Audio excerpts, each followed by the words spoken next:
Deja de hacer tanto ruido. Tu padre va a pensar que no sabes comportarte. La voz cortó la tarde como si fuera un cuchillo afilado. El sonido vino desde la planta superior con una calma que dolía. Alguien que repetía órdenes creyendo que el miedo era disciplina. Rosa se detuvo en la entrada de la cocina y por un segundo el mundo se redujo al quejido suave de un perro que lamía algo. La luz del atardecer entraba por la ventana alta, dibujando franjas de oro sobre el suelo de mármol. El olor a detergente y a café frío flotaba en el aire junto a una nota de pan tostado quemado. La casa, enorme y silenciosa, olía a dinero y ausencia. Lucía, la niña de 9 años, estaba sentada en la alfombra junto a la puerta del salón, sus manos buscando el perro guía como si tocara la única certeza que tenía. Rosa, que acababa de entrar para limpiar, sintió el pecho apretarse con una urgencia antigua, sin protocolos ni horarios. Subió la escalera con pasos medidos, y la madera crujió como si el paso del tiempo preguntara por lo que venía. Abrió la puerta con suavidad. Lucía alzó la cara, los ojos ajustándose a la penumbra, y dijo con voz pequeña, «¿Me puedes dar un trocito?» Rosa respondió con calma, «Claro, ven aquí». Fue un gesto sencillo. Acercó un trozo de pan, lo partió en dos, ofreció la mitad a Lucía y acarició al perro. El gesto fue tan simple y a la vez tan esencial que por un momento la niña se volvió otra persona. El vínculo se formó allí, en la cocina grande, entre migas y caricias. Pero cuando Victoria, la prometida del padre, volvió a la casa con tacones que golpeaban el mármol, todo cambió con una mirada medida y un comentario afilado. Esta historia es sobre cómo un acto de ternura contra la norma se convirtió en la cuerda que desenredó mentiras, corrupción de confianza y un intento deliberado de apartar a quien cuidaba. En los próximos minutos descubrirás por qué alimentar a un perro guía fue convertido en prueba, y por qué un millonario, al observar, quedó impactado al ver lo que realmente mantenía unida a su hija. Pero esto era solo el comienzo. Rosa tenía 42 años, manos trabajadas y una voz suave que no dejaba de estar alerta. Venía de un pueblo costero donde el mar le había enseñado paciencia y resiliencia. Recordaba la sal en la piel, las manos pegadas de harina al preparar pan para sus hermanos, el calor de una estufa que no apagaba el frío de una casa con techo de chapa. Cuando era joven, un matrimonio que prometía seguridad se fue rompiendo a golpes de indiferencia, y al final dejó a Rosa sola con una pequeña sobrecarga de deulas y una diploma left behind en un cajón. El olor a jabón en sus primeros trabajos se mezclaba con el sudor de jornadas largas y con la sensación de que cada limpieza borraba algo más que polvo. Borraba a la ciudad con una maleta y una esperanza crítica. Aprendió a escuchar las respiraciones de quienes vivían en casas mayores, a leer el ritmo de puertas que se cerraban con golpes demasiado fuertes, a notar el silencio que anunciaba miedo. Tenía en su delantal una cicatriz que le cruzaba la palma, recuerdo de una máquina de pan que un día quiso enseñarle su madre. Y llevaba en el pecho una fotografía plegada de su hijo, hoy lejos, que le daba motivos para volver al alba. Su tacto era preciso, su sentido del oído agudo. Sabía interpretar cuándo una broma escondía una orden y cuándo una sonrisa era una barrera. Cuando llegó a la casa de Alejandro no buscaba héroes, buscaba trabajo. Encontró a Lucía y algo más, la necesidad de cuidar sin condiciones. Rosa hablaba poco de sí misma, pero cuando lo hacía, sus palabras venían cargadas de sal, pan y promesas cumplidas. Victoria tenía 38 años, labios preparados para sonreír en photocalls y manos pulidas que conocían el peso de un contrato. Nacida en una familia de empresarias, había aprendido a medir las emociones como inversiones, todo debía sumar. El roce del terciopelo, el perfume caro y los almuerzos con agenda le eran familiares. Desde pequeña le enseñaron que la apariencia abría puertas y que la vulnerabilidad era un lujo peligroso.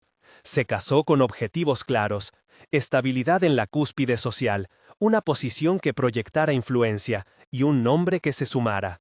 Su infancia no fue cruel, fue estratégica. Las sobremesas en las que aprendía a asegurar alianzas le dejaron un temple que confundía empatía con debilidad.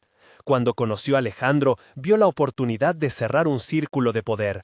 Victoria controlaba las conversaciones con precisión y manejaba la casa como quien administra una marca. Desde fuera, su sonrisa era impecable. Desde dentro, su mirada medía cada gesto de los que estaban a su alrededor, calculando cuánto costaría o ganar. Detestaba lo imprevisible y lo que no podía controlar, incluido el afecto desinteresado de una limpiadora hacia una niña. Para Victoria, la probidad era una cuestión de imagen y cualquier elemento que amenazara el equilibrio debía ser neutralizado. En su memoria quedan las texturas de manteles caros y el aroma de vinos seleccionados, pero también el sabor amargo de oportunidades que se le negaron. Ella no creía en la compasión, sino en la estrategia. La primera tarde que Rosa alimentó al perro guía, tuvo una secuencia de voces que, en total, sumaron más de 10 intercambios en la cocina principal. «¿Qué haces aquí?», preguntó Victoria al entrar con su bolso. «Le doy un trozo de pan», dijo Rosa con la voz tranquila. «Eso no es asunto tuyo», replicó Victoria con un filo en la palabra. «Es el perro de la niña, necesita comida», explicó Lucía con una interrupción tímida. «La niña no necesita mimos, necesita disciplina», contestó Victoria. «La disciplina no llena el estómago», dijo Rosa. «¿Quién te autoriza a tocar sus cosas?», preguntó Victoria. «Su perro es de Lucía, le pertenece», dijo Rosa. «Esto será anotado», sentenció Victoria. «No lo permita», murmuró Lucía. «Yo decido aquí», afirmó Victoria. Y entonces el sonido de pasos bajos anunció la llegada de Alejandro. «¿Qué ocurre?», preguntó Alejandro sin alzar la voz. «Nada, es solo un malentendido», dijo Victoria. «La niña está bien con Rosa», afirmó Alejandro mirando a la hija y al animal. Estos intercambios fueron rápidos y tensos, y cada frase tenía un matiz de autoridad o de protección. La cocina olía a pan recién partido, a jabón y a un hilo de perfume caro. Había tic-tac de reloj en el salón, un sonido que marcaba control. Los ojos de Lucía buscaban consuelo, los de Rosa proyectaban decisión. El millonario, sorprendido, se quedó observando la imagen que no esperaba. Tras aquel primer choque, surgió un vínculo que se hizo fuerte, a pesar de la intención de separar. Rosa empezó a pasar más tiempo con Lucía. Le contaba historias sencillas sobre la playa donde creció, describía el tacto de la arena y el rumor del mar, enseñaba a reconocer olores y texturas. La niña, que había perdido la vista a temprana edad por una condición congénita, encontró en Rosa un ritmo que le daba seguridad. La voz clara, el roce de manos en la muñeca, la forma de ordenar los muebles para que sus pasos fuesen constantes. Los pequeños cuidados se convirtieron en rutina. Rosa limpiaba el cuarto, colocaba la ropa en cajones que Lucía pudiera localizar, y cada tarde dejaba un trozo de pan envuelto en un papel.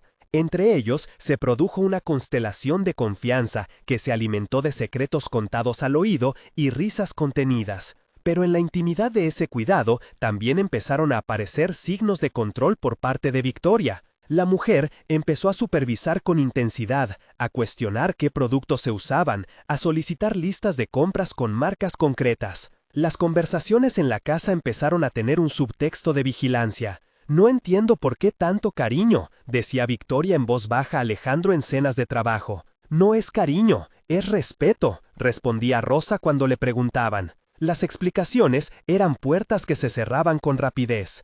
A las semanas empezaron a aparecer patrones de negligencia velada. Había días en que la comida de Lucía llegaba fría, con excusas sobre reuniones de última hora. Había noches en que las luces se apagaban antes de la hora de acostarse, y Lucía aprendía a depender de las rutinas que Rosa dejaba.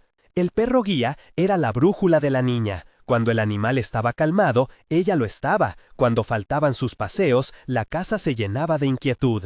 Rosa comenzó a notar pequeñas inconsistencias, una factura que no coincidía, un medicamento que aparecía en el informe con dosis distintas, un informe escolar que hablaba de desconexión sin razones previas. Claras.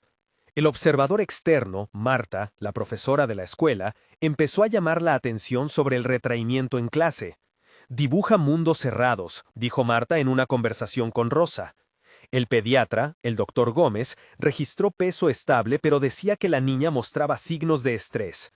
Javier, el chofer, comentó casualmente haber visto a Victoria cerrar la puerta con llave más de una vez antes de que Alejandro llegara. Estos pequeños hilos se fueron enredando hasta formar una sospecha, que la comodidad del hogar se había convertido en un sistema donde la imagen cuidaba la fachada y la verdad quedaba encerrada. La escalada vino con maniobras sutiles. Victoria empezó a plantar dudas sobre la moral de Rosa. Insinuó que permitía que la niña consumiera dulces fuera de horario o que dejaba objetos sin supervisión. Invitó a inspectoras sociales a la casa para revisar procesos, escogiendo momentos cuando Alejandro estaba de viaje. En una cena, Victoria habló en voz baja con una mujer de traje gris de un despacho legal y le entregó fotos tomadas por una cámara de seguridad que supuestamente mostraban descuidos. «Sabe que no podemos arriesgarnos», dijo Victoria sin levantar la mirada. Rosa sintió la sombra de la acusación. Empezaron a circular comentarios que buscaban marginarla, rumores entre el personal, miradas inquisitivas en la casa y una carta anónima que llegó al colegio de Lucía, sugiriendo que la limpiadora no era confiable. Se produjo un aislamiento planificado. Amigos que antes invitaban a Rosa a tomar café dejaron de hacerlo, y algunas compañeras de trabajo se mostraron cautelosas. Hubo noches en que Rosa lloraba en silencio, con las manos rozando la foto de su hijo, preguntándose si debía pelear o callar. Antonio, el vecino del bloque de al lado, ofreció apoyo y escuchó, pero la presión aumentaba. La manipulación era un tejido fino, todo parecía verosímil y cuidadoso, pero había una intención en separar. Un día fundamental se produjo cuando Alejandro recibió una llamada desde Londres anunciando un contrato cerrado. Volvió a casa con el bolso lleno de reportes y una expectativa de normalidad. Rosa decidió enfrentar la desconfianza con hechos. Empezó a anotar horarios, a recoger pruebas de las incidencias, a guardar mensajes y envoltorios que demostraban lo que daba de comer a Lucía. Hizo fotografías discretas de las partes del hogar donde los objetos cambiaban de sitio y guardó el registro del perro guía. Era un pequeño trabajo de investigación cotidiana que combinaba documentos, notas y la sensibilidad de quien vive cerca de la verdad. En una escena clave, Rosa confrontó a Marta, la profesora, en un intercambio cargado de tensión. «Necesito que me diga la verdad sobre cómo está Lucía en clase», pidió Rosa. «Está retraída, pero mejora cuando habla de la playa o de sonidos. No puedo decir más sin pruebas», respondió Marta. «¿Y si no podemos confiar en la gente que debería protegerla?», murmuró Rosa. Estas palabras fueron semillas de una acción mayor. Llegó el momento en el que la autoridad externa intervino. El Consejo Tutelar fue alertado por una llamada anónima que contenía datos que Rosa había logrado recopilar. Uno de los vecinos, Ana, que antes había visto con recelo la vida de la casa, decidió presentar una nota tras una conversación con Rosa. El inspector Ruiz llegó al domicilio acompañado por la trabajadora social Laura y por una pediatra del hospital que examinó a Lucía con cariño y profesionalidad. La visita fue técnica, tomaron medidas, revisaron la historia clínica, interrogaron con neutralidad para no afectar a la menor. El ambiente olía a alcohol desinfectante, a papeles y a tinta. Victoria hizo una declaración medida y sostuvo que todo era una confusión. Rosa, frente al equipo, narró con voz controlada lo que había observado. Sus palabras estaban llenas de detalles sensoriales que daban verosimilitud. La textura fría del suelo cuando encontró a Lucía descalza, el sonido de los tacones de Victoria que anunciaba tensión, el olor a colonia que siempre venía antes de una reprimenda. Alejandro escuchó aturdido. La primera intervención oficial no resolvió todo, pero marcó una grieta. Ya no todo estaba bajo la alfombra. Los procedimientos técnicos empezaron a marcar la dinámica. Se ordenó una pericia social y psicológica. La pediatra solicitó pruebas médicas, un informe nutricional y se entrevistó con la maestra. La trabajadora social escribió un reporte inicial con observaciones sobre la rutina y las interacciones. En la audiencia preliminar, la abogada de la familia, Laura, cuestionó las pruebas. «No hay evidencia concluyente de abuso físico», dijo con calma. El informe, sin embargo, contenía notas sobre negligencia emocional y recomendaciones de vigilancia. Explicar los procesos fue necesario para dar credibilidad. La pericia incluye entrevistas a la niña en presencia de una psicóloga infantil, registro fotográfico de objetos personales y la revisión de las cámaras de seguridad de la casa. Los pasos eran rígidos y técnicos. La justicia que se busca en estas historias siempre necesita documentos. Estos procedimientos mostraron que la lucha no sería solo emocional, sino también administrativa y legal. La tensión alcanzó su pico cuando se descubrió una grabación en el teléfono de Javier. Era una captura de audio tomada por casualidad en la que se escuchaba a Victoria ordenar a una empleada que ocultara ciertos objetos del cuarto de la niña para aparentar orden. La secuencia que siguió fue rápida y cargada de confrontación. En el salón principal, con testigos presentes, Rosa y Victoria mantuvieron un enfrentamiento verbal de más de 10 intervenciones. «¿Por qué haces esas cosas?», preguntó Rosa. «Porque la imagen lo es todo», respondió Rosa. «Porque la niña no te pertenece», replicó Rosa. «Ella necesita disciplina, no favores», dijo Victoria. «La disciplina no es peor que la soledad», contestó Rosa. En el calor del momento la grabación fue reproducida. Alejandro, que había ido con intenciones conciliadoras, se quedó inmóvil. Los empleados, que hasta entonces habían evitado señalar, comenzaron a dar testimonios. Javier explicó cómo había oído la orden ese día y por qué había decidido guardar el archivo. «No quería involucrarme», dijo. «Pero luego vi a Lucía sola y supe que no valía la pena callar. La confrontación pública hizo que la máscara se agrietara. Victoria intentó negar y luego replicar con una versión diferente, pero las voces reunidas y la evidencia técnica hicieron que sus argumentos perdieran fuerza. En ese instante, la casa, que siempre había sido teatro de control, se convirtió en escenario de exposición. El clímax de la historia tuvo un momento decisivo en el que la verdad, poco a poco, salió a la luz.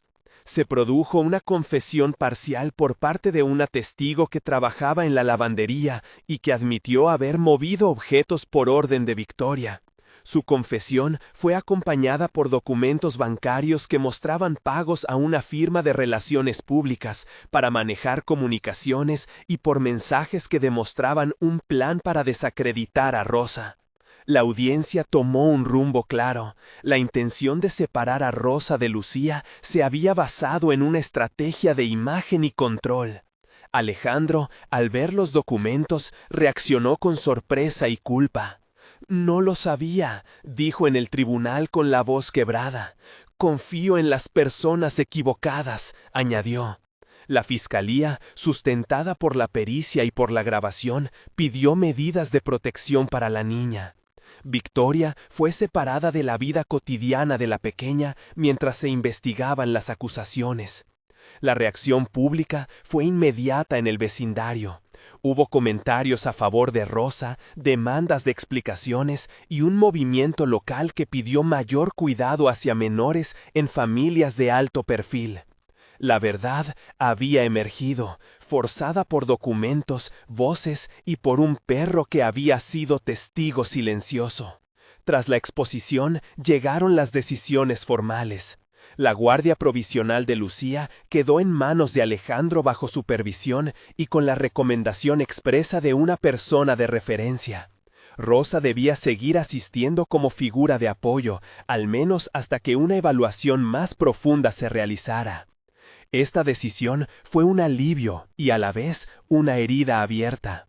En el proceso legal, la defensa de Victoria intentó presentar atenuantes y pruebas de buena conducta, alegando que su intervención buscaba preservar una imagen familiar en la esfera pública. El juez decidió mantener medidas cautelares y ordenó terapia para la niña y evaluaciones psicológicas para los adultos implicados. La noticia salió en algunos medios locales que hablaron de la historia como un choque entre dinero y humanidad, como si las casas grandes fueran islas donde se guardan secretos. Para Rosa, el proceso significó noches sin dormir y una exposición que nunca pidió. Para Lucía fue una mezcla de alivio y confusión. La presencia de Rosa como un faro constante comenzó a reconstruir una rutina afectiva. Pasado el huracán, la reconstrucción emocional tomó tiempo. Hubo 3 momentos claves de epílogo que mostraron el avance. A un mes, las primeras señales de estabilidad eran claras. Lucía dormía mejor y sonreía en momentos sin ser cuestionada. Alejandro había reducido sus viajes para estar más presente. Rosa seguía en la casa, ahora con mayor reconocimiento formal, y se abrió una conversación sobre su rol y una compensación justa. La niña comenzó terapia ocupacional y sesiones de musicoterapia que le ayudaron a expresar voces internas con sonidos y ritmos. Se notaba también un cambio en el equipo de trabajo. Algunos empleados pidieron disculpas por su silencio anterior y se iniciaron protocolos internos para proteger a quienes cuidaban. Este primer mes fue intenso, lleno de reuniones con la trabajadora social Laura, con la profesora Marta y con el pediatra Gómez, que revisaron cada avance y recomendaron continuidad. La comunidad local empezó a apoyar con gestos concretos, una colecta para pagar sesiones de terapia y un grupo de vecinos coordinando actividades sensoriales para Lucía. A los 3 meses se observó progreso en ámbitos más amplios. Victoria continuaba en un proceso judicial y mantenía una distancia legal que permitió que la casa recuperara cierto ritmo. Alejandro, afectado por la culpa, inició voluntariado en organizaciones para apoyo a familias con niños con discapacidad, una acción que sorprendió a muchos y que ayudó a reconstruir su figura pública. Lucía mostró apertura en su mundo lúdico, comenzó a participar en talleres de lectura con audio, a describir paisajes imaginarios y a confiar en nuevas voces. Rosa firmó un contrato de trabajo que reconocía su posición y le ofrecía recursos para su propio desarrollo personal. Abrió una pequeña cuenta que le permitiría visitar a su hijo con más frecuencia. La relación entre Alejandro y Rosa pasó de ser exclusivamente laboral a una relación basada en confianza y respeto. Se formalizó una figura de referencia que incluía a Rosa en decisiones cotidianas sobre la niña. En términos legales, la Fiscalía presentó cargos por manipulación y negligencia emocional, y el proceso avanzó con testigos que corroboraron la estrategia de Victoria. A los 6 meses, la casa parecía otra sin perder sus muros. Lucía caminaba con más seguridad junto al perro guía, y sus risas se oían en el jardín que antes estaba reservado a silencios. Había un nuevo mobiliario adaptado por sugerencia de la trabajadora social y sesiones periódicas de seguimiento. Legalmente, Victoria había aceptado un acuerdo que incluía medidas de distanciación y programas de reeducación. Su carrera social sufrió un golpe importante que la llevó a replantearse sus prioridades. Alejandro participó en una campaña de concientización sobre la importancia de escuchar a los cuidadores que trabajan en hogares. Su testimonio fue usado en conferencias y ayudó a visibilizar situaciones de negligencia emocional. Rosa recibió un reconocimiento público en el vecindario y apoyo económico para cursos de formación. La niña, cuya historia empezó con migas de pan y caricias al perro guía, ahora tenía una red de protección más amplia y la promesa de un futuro en el que su voz sería escuchada. A lo largo de la historia surgieron varios momentos de tensión decisivos que marcaron pasos concretos. Uno de ellos fue la llamada anónima al Consejo Tutelar, que activó la maquinaria institucional y abrió la investigación. En ese instante se debatió entre callar y denunciar, y la decisión se tomó con temor y hambre de justicia. Otro momento fue la aparición de la grabación en el teléfono del chofer, un acto de valentía encubierto que transformó sospechas en evidencia. Al reproducirla en la audiencia, muchas versiones se desmoronaron. Un tercer momento fue la confesión de la empleada de lavandería, que admitió haber movido cosas por instrucciones. Su voz cambió la balanza. Un cuarto momento fue la intervención pública de Alejandro cuando decidió apoyar la permanencia de Rosa junto a su hija, un gesto que mostró que su corazón podía cambiar de dirección. Cada uno de esos pasajes tuvo memoria, decisión y consecuencias. En la conclusión emocional, la transformación es clara. Lucía dejó de ser una niña que aprendió a callar para convertirse en una pequeña que aprendió a pedir lo que necesita. Rosa, de trabajadora anónima, pasó a ser figura reconocida de confianza. Alejandro aprendió que el poder no reemplaza la responsabilidad. La justicia tomó medidas que no borran el pasado, pero que pueden prevenir su repetición. Esta historia demuestra que la ternura puede convertirse en prueba, que un acto simple como alimentar a un perro puede poner en marcha una cadena de verdad, y que las pequeñas decisiones de personas corrientes son capaces de cambiar destinos. Si esta narración te ha mostrado algo, quizás sea que la empatía no es un lujo y que quienes cuidan merecen ser escuchados. Comparte tu opinión abajo y únete a una comunidad que cree en la protección de los vulnerables. Al final, lo que permanece es una frase sencilla: en casa, quien cuida elige quedarse.